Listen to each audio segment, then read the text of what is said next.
بسم اللہ الرحمن الرحیم۔ السلام علیکم ورحمۃ اللہ وبرکاتہ۔ جی دوستو، آج میں آپ کی خدمت میں جو ویڈیو لے کر حاضر ہوا ہوں دوستو، اس کا موضوع ہے کہ اللہ رب العزت نیند سے پاک ہے۔ دوستو، بہت ہی خوبصورت واقعہ ہے، اس کو ضرور آخر تک دیکھنا تاکہ آپ کو اس سے کچھ حاصل ہو سکے اور آپ کا ایمان تازہ ہو سکے۔ ایک شخص کسی عورت پر فدا ہو گیا۔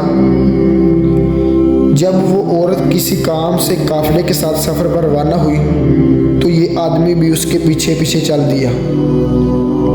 جب جنگل میں پہنچ کر سب لوگ سو گئے تو اس آدمی نے اس عورت سے اپنا حال دل بیان کیا۔ عورت نے اس سے پوچھا، کیا سب لوگ سو گئے ہیں؟ یہ دل ہی دل میں بہت خوش ہوا کہ شاید یہ عورت بھی میری طرف مائل ہو گئی ہے۔ چنانچہ وہ اٹھا اور قافلے کے گرد گھوم کر جائزہ لیا تو سب لوگ سو رہے تھے۔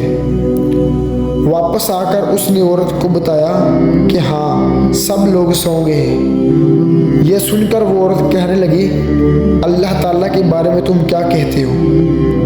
کیا وہ بھی اس وقت سو رہا ہے؟ مرد نے جواب دیا، اللہ تعالیٰ نہ سوتا ہے، نہ اسے نیند آتی ہے اور نہ اسے اونگ آتی ہے۔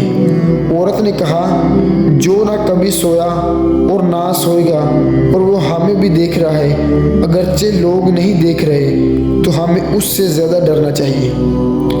یہ بات سن کر اس آدمی نے اللہ تعالیٰ کے خوف کے سبب اس عورت کو چھوڑ دیا اور گناہ کے ارادے سے باز آ گیا۔ جب اس شخص کا انتقال ہوا تو کسی نے اسے خواب میں دیکھا اور پوچھا، ما فعل اللہ بکا، یعنی اللہ تعالیٰ نے تیرے ساتھ کیا معاملہ کیا؟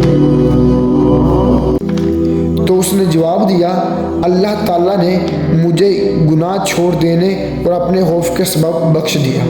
سبحان اللہ۔ دوستو، آج کے اس چھوٹے سے واقعے سے ہم کو یہ سبق ملتا ہے کہ ہم سب کا ایمان ہونا بہت ضروری ہے کہ اللہ تعالیٰ ہمیں دیکھ رہا ہے۔ ہم جو بھی کام کرتے ہیں وہ رب ذوالجلال ہر کام سے باخبر ہے۔ اس لیے اللہ رب العزت کی خوشنودی کے لیے 5 وقت کی نماز کا معمول بنائے، اور ہر مسلمان اس بات پر ایمان ہونا چاہیے کہ اللہ نہ سوتا ہے، نہ اسے نیند آتی ہے اور نہ اسے اونگ آتی ہے، اور وہ ہر چیز سے باخبر ہے۔ دوستو، اگر آپ کو میری آج کی چھوٹی سی ویڈیو اچھی لگے تو ویڈیو کو لائک ضرور کر دیا کرو یار، اور چینل کو سبسکرائب اور گھنٹے والے بٹن کو ضرور دبانا تاکہ ہر نیو آنے والی ویڈیو آپ تک بآسانی پہنچ سکے۔